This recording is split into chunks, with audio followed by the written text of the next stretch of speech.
if you're, the trust itself, and I know the trust is one of the ways to avoid probate, and that's what it does, but you have to actually move the assets into the trust. So you would have to ultimately have a deed that says your home's in the trust. Have your bank accounts name the beneficiary of the bank account, the trust, if you haven't changed the owner to the trust. Your life insurance can name the beneficiary as the trust. Your investment account can be in the name of the trust or name the trust as a beneficiary. So what you have to do is your assets. And since I just wanted, and I want to move on to the rest of this because it is real important, and I know we only have so much time here, but if one of the best things you can do, and most parents don't do it, I can't tell you how many parents don't want their kids to know what they have. And I understand that. But there comes a point in time, there's got to be something that the kids can refer to. One of the best things you can do for your family, or whoever is going to be left behind to take care of things, is to take everything you own, a list of all the different things you own, whether it's a bank account, an IRA, your home, your insurance, a brokerage, any of that, any stocks, life insurance, and you put a list together. And it's like 4 columns. The first column, actually, 4 columns. The first column will say, here's the asset, my home. The next column will say, here's the owner, Debra Baltus. The next column will say, here's the primary beneficiary. In my case, I'll say living trust. But let's say it's life insurance. Primary beneficiary, if it was my life insurance, primary beneficiary could be my kids. Contingent beneficiary could be someone else.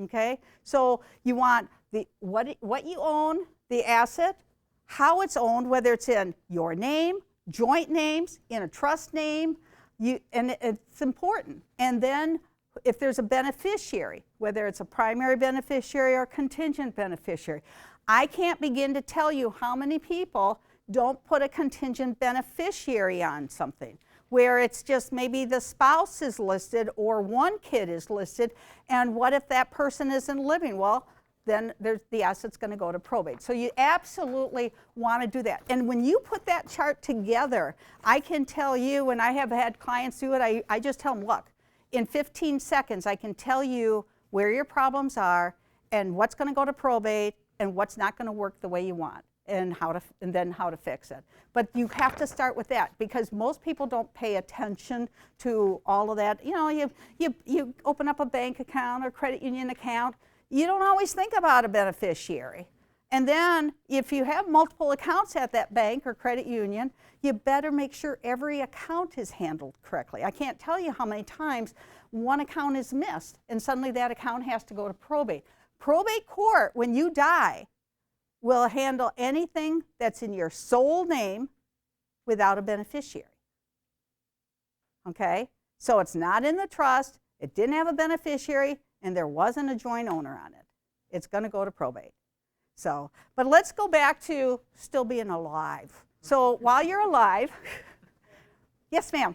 Just quickly say the 5 columns again. Okay, 4 columns. I actually had to count on my fingers. The first column on that sheet is going to be the list of your asset, your house, your bank, each bank account, life insurance, IRA, whatever those accounts may be, your HSA account, because HSA accounts have beneficiaries too, for those of you who have them. Then the next column is going to be, how is it owned? Are you the sole owner? Is it joint? Is it trust? So you need to know who's the owner. And also, very important, if you own real estate with somebody else who may or may not be your spouse, so if you need to know how is it titled, because there's different types of joint ownership, and some of those will still put you in probate. So it's a lot to do there to get it right. But if you put it there, and then the next column will say if there's a beneficiary, like primary beneficiary on your life insurance. The column after that will be the contingent beneficiary, okay, or a secondary beneficiary. But that all will make everything easier, because the other thing that happens when you go into communities, into care facilities, they want to know that you're going to be able to afford them. So basically you're going to be looking, and especially if you go to some of them that have a buy-in, I'm sure you're familiar with that. There's some communities, like there's Fox Run, and back in the day, Henry Ford Village in Dearborn was that way, but there's other communities where you pay a large sum up front, and then you're going to make a monthly rental payment, and then after you die, a % of that large payment will come back to the family, or if you should move out. You'll never get 100% back, but you'll get a good portion of it back, as long as they don't go through bankruptcy like Henry Ford did. I'm sure some of you might have heard people say, oh my gosh, I can't believe the money I've lost. And I've seen that. So again, you need to do that. Let's talk about the different places. Because when somebody says, oh, I'm moving into senior care, what's the difference? Let's start with independent living. You could be in a high-rise. You could be in villas and duplexes. There's different types of living arrangements out there. What does independent living do for you? Why would you consider it? Well, now you got somebody that can, you can get rides to and from doctor appointments, to and from shopping places. You can have social activities. A lot of them will have a happy hour, the bingo, and all sorts of things. There will be trips. A lot of them will take trips. They may take just a day trip. They could take a longer trip. This is just an more active type of lifestyle. They in their community, they may have a movie theater. They have, like I said, the bowling alley. They may have the little bar and grill type thing. It's very interesting. They're all different. They all provide things. So those are what's there, and you have to say, are these, and there's a lot more, obviously, depending on the community. But you have to say, are these things I'm going to use? Am I interested in it? Yeah, a lot of them will have a library and activity rooms and things like that. So then, while you're active, yeah, you can do that. So a lot of people, what they'll do is they'll initially move into independent living, if they can, and be active. But then there comes that point in time where you can't do as much.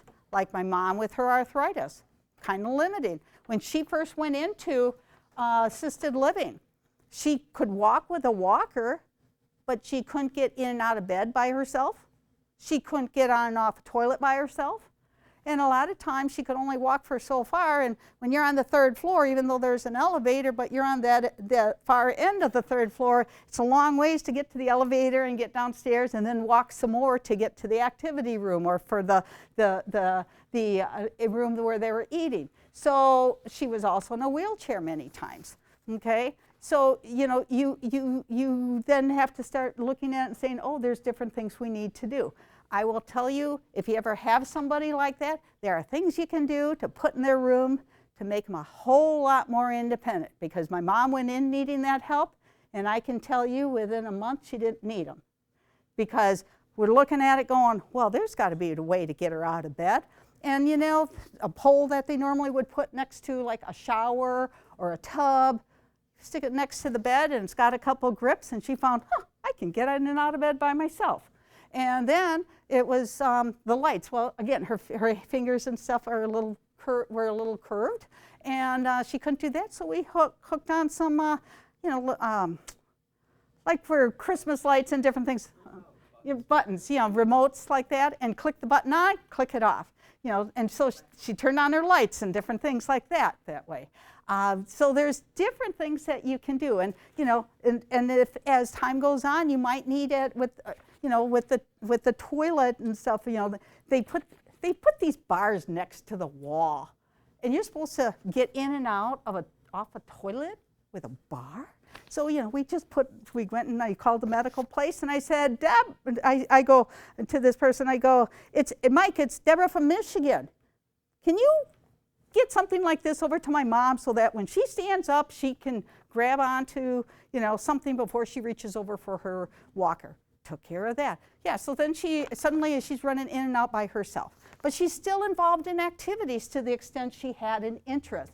She would take bus rides and stuff. One of the big things, a lot of people, when they go into the community, they're not getting the outside socialization. They're seeing they may see people there, but they're also not seeing outside of the four walls, so to speak. So that's where you have to know that they're going to have places there that can take them out to see fall colors and do various things, the activities. And also make sure, and I speak from experience, lots of visitors. Family and friends need to pay attention. Squeaky wheels get the grease. My mom used to tell the ladies when she'd see things that she didn't think was right, she goes, I'm just going to have to give my daughter a call. I'm sure you'll be hearing from her. And they knew who I was. I also, even though I was 600 miles away, I would be there minimum 1 to 2 times a month. And for the last number of months of her life, I was there weekly. And many times they never even knew I was there. I was on autopilot for a long time. So I speak from experience. But then, and I'll use my mom as the example, we had to move her into, this came along quick, okay? There was no time to plan to start cleaning out the house and doing different things. So went and had to very quickly decide, what does she need in this apartment? And that's important. You don't need everything. So we took what we knew she needed. And one of the things that people don't realize is many times if you're going into like assisted living, instead of your regular bedroom set, you may have to have a hospital bed. And there's tricks with that. Make sure the doctor writes the right script. You might need a good wheelchair. Make sure the doctor writes the right script. As the doctor says, tell me everything you want on that wheelchair or on that walker. So we have all of that because you got one shot with Medicare. So again, you start looking at, so what we did, we said, okay, she's going to have, the living room. She had a full apartment, 2-bedroom apartment, 1 bath. So she only needed 1 bed, but I knew it had to be a hospital bed, took care of ordering that. In the other room, we put a futon. Why? Because she didn't need a bed in there, but I needed a place to sleep when I traveled over there because I'd spend a few days because when you're there, instead of just for a quick visit, you see things. So we did that. We put TVs in there. We put one in the living room, one in her bedroom. She goes, I don't need 2 TVs. I tell you what, the woman loved having a TV in both rooms. It didn't take long. We looked at the big picture, and yes, we have this kitchen full of everything you can imagine for cooking and baking and all that. She's going to do it. We didn't move it. You look at what can be done. All the nice dishes and everything. Well, she can't lift these because of the arthritis in her hands, but she could do Corelle was probably the most heaviest of plates she could use. So she had to use very lightweight plates. That's what we moved. So we looked at, okay, she's going to want the pictures of the kids and grandkids. She's going to want this. She's going to want, that's what we put in the apartment. We made sure she had all her clothes.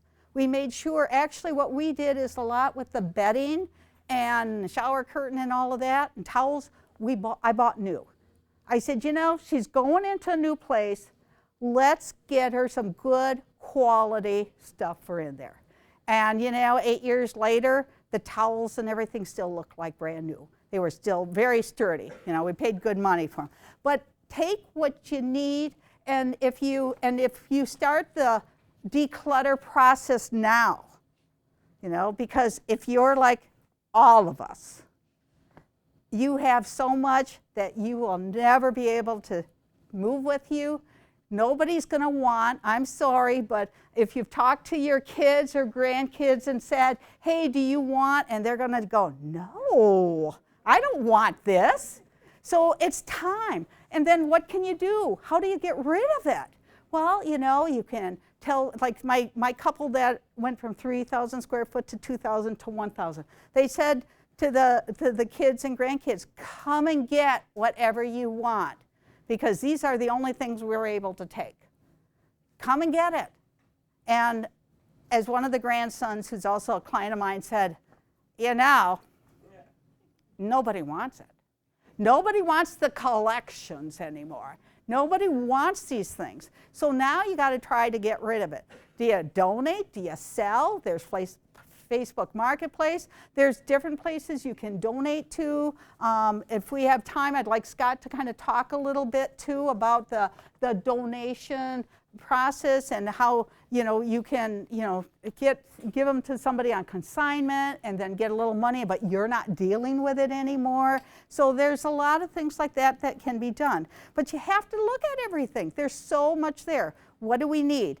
And that's one of the things that's on here. And I'm not going to go through it. You can pay a company to come and take everything out once you think you have it all. And they'll take it all out. They'll charge you a fee. And then whatever they do with it, if they sell anything, they're going to get the money for it. So you have that opportunity to do that. You have the opportunity to enlist kids or grandkids to help you with selling stuff too. Or you can rent storage. Now, this is the funny thing. Everybody's like, well, I'm going to put it in storage. How much is that storage going to cost you, and what's the worth of what you're storing? It's usually not a win-win situation, except for the storage company. So you got to look at that.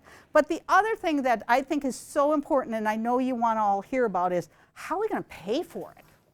How are we going to pay for all this long-term care? We have opportunities, and in fact, one of the things I'm going to do, but I won't do it now because you get a surprise. We have raffle tickets because I have a few copies of a book I co-authored on paying for long-term care that we're going to raffle off here for you today. And I figured the raffle tickets was the best way because that way you're not giving up your name or anything like that. And yes, on the front is my mom and dad.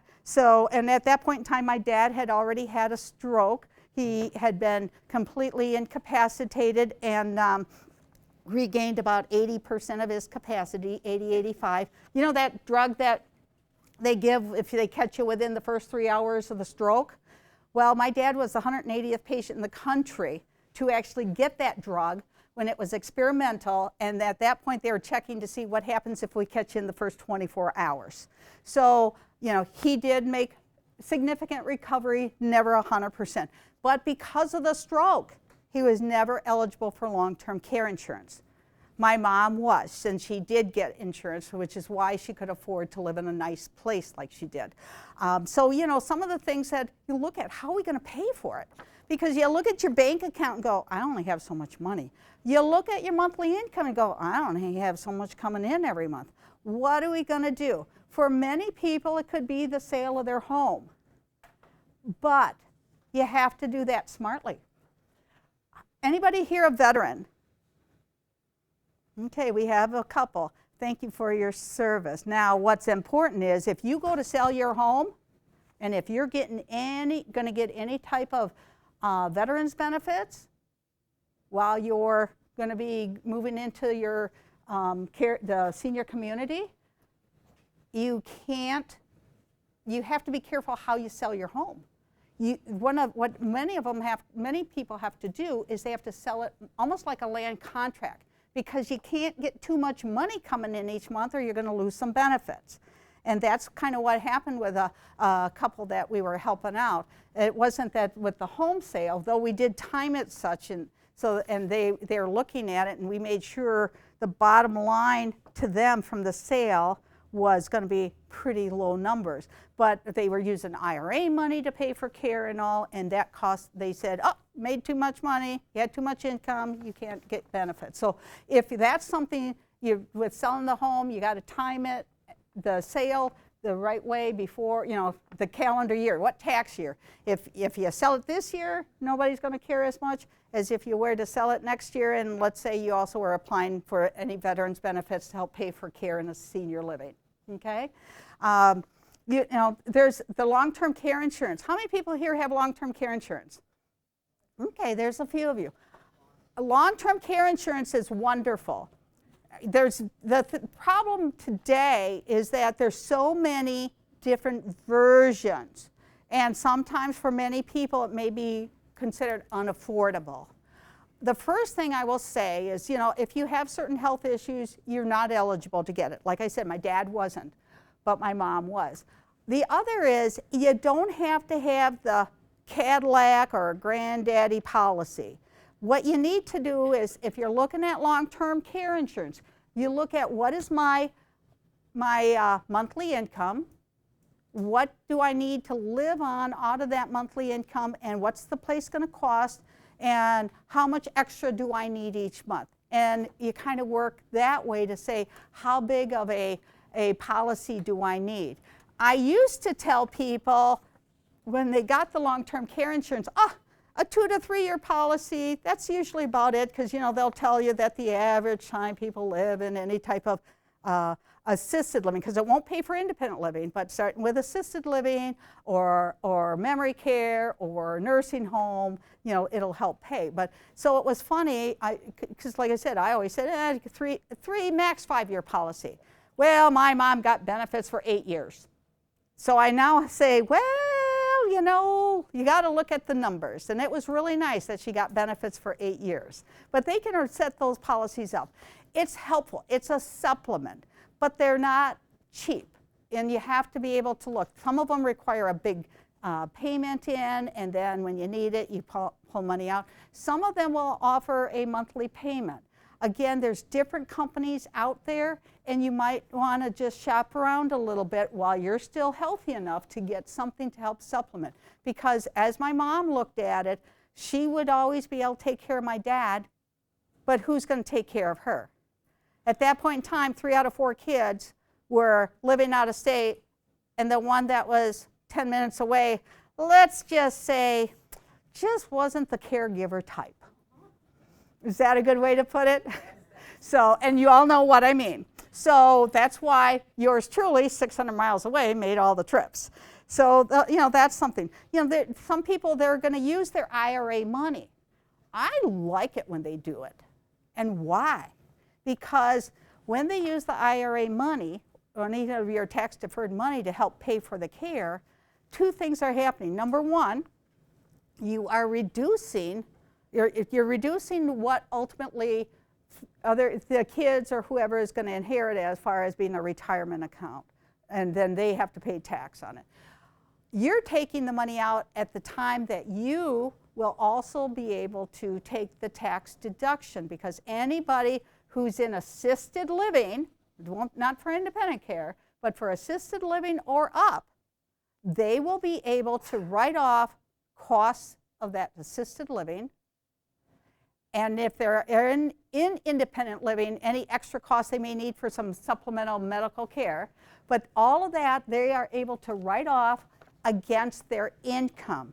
So it kind of washes, We pull out the IRA, we pay for the care. It washes. Instead of taking your money out of your bank account. So that's one of the things I look at with clients and say, and there again, I have had, in one case, a sister needed to go into care right away, and she had a power of attorney to her other sister because she didn't have kids, and where the sister, I knew both women, and the sister with the power of attorney was sitting in my office. She goes, what can we do? I said, well, I do believe that you ought to be making the phone call and start getting those IRA benefits being paid out. So she did.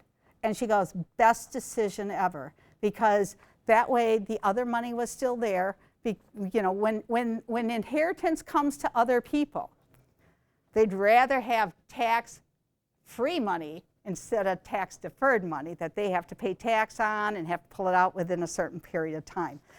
Sometimes people look at, well, I just have money sitting in the bank. Well, what's that money earning? Now, I know one person in the audience, she's well aware that I believe there's certain tricks of the trade on how to get a little more for your money, because if you've got the money sitting in the bank, what are you really earning for interest? Not a whole lot. Well, I have learned over the past year or so the concept of rate matching. And I can't say for banks, but I know credit unions don't always want to lose their customers' money. So I go online and I say, what is the highest rate mortgage or highest rate money market interest I can get? And then I print it out and I go to my credit union and I say, look, I can put my money over here. And they go, I didn't even walk out the last time, and they said, oh, you're approved for that rate for the next 5 months, because the deal I brought them said 5 months. So it's just shy of 6% for 5 months on my money. If you don't open your mouth, you don't get it. So some of those things are things to look at. You know, sometimes you have to say, well, where else can I put my money? And that's really for a financial advisor, not for yours truly, to say, you know, what you can do. But, you know, what you have to understand is you will not have Medicare paying for your care. You know, Medicare will pay for going to the doctor, to the hospital. It'll pay for, you know, if you have to go into a, let's say a rehab after a hospital stay, it'll pay for the first 20 days, and after that, it'll pay 80% for the next up to 80 days, and then your supplemental, if you have it, will pay the balance as long as you improve according to Medicare standards, which doesn't always happen. That's the other problem. So you have to have the finances. You know, some people, what I have also seen is they've taken the home, and they take the home and say, I think that we would like a steady income. We've already paid off the house. We could rent it out for X number of dollars. Well, if you're in a care community, you really want to be a landlord. You probably won't be. So that means you got to have somebody you trust on the outside, so to speak, to make sure you get good tenants, make sure it's being paid, make sure it's being maintained. And you can have family members, you can have property managers. And you know, it's kind of nice getting that monthly check, and especially these days, because the income for rents, the rental costs, you know, what people are paying, is the highest ever. So that's a nice way to do it, and you know, then your house may appreciate some more, and there's write-offs and stuff, and if it's set up so that when you pass away it goes to the kids, they don't have to pay any tax on all of that. So that makes, you know, the house itself. So that works out good. There's also, you know, when things happen, when it's unexpected, when you didn't have time to plan, you got the family home. And what happens? Now, mom, dad, somebody has to go into the care community. And the kids are like, what are we going to do with the house? Who's going to clean it out? How are we going to, we're going to have an estate sale? How are we going to sell it? Oh my God, it needs all this work done. Look at how old this kitchen is. We need to do a new kitchen. We need to fix the bathroom. We need to do this. We need to do that. Oh my God, don't waste your money. Don't waste your time. What I have learned from experience is if the money is put into anything other than something truly cosmetic, that might be like some, oh my God, the color on the walls is so bizarre, and somebody says, oh, or you know, we'll just do a quick paint, something like that. But if you put real money into that house, you will never get the money back. Never get the money back. Plus, you got to find contractors to do the work. I will tell you one of the worst things out there, in case any of you have not had work done on your home, is trying to find people to come in and do work on your house, whether it's construction, plumbing, electrical, whatever it may be. They just don't show. They're trying to do multiple jobs, so they spend a little time here, here, and here, and they never get it done, and it goes on and on and on. So you don't want to deal with that. And the other problem is, who's going to front all the costs? My old neighbor, her father-in-law died mother-in-law died in September one year, and the father-in-law died the following July, but in the meantime, he ended up going into assisted living because the mom had hidden how bad his dementia actually was. They had no clue till she died how he really couldn't live alone. So they're scrambling to get into a place. And so, you know, Debra gets the phone call because she knows everybody. So I, you know, go up there and I'm going, okay, let's look at this realistically. So they get it moved, and now there was the arguments about who's going to take care of all of these expenses. And of course, one out of the 4 boys, that him and his wife had done very well.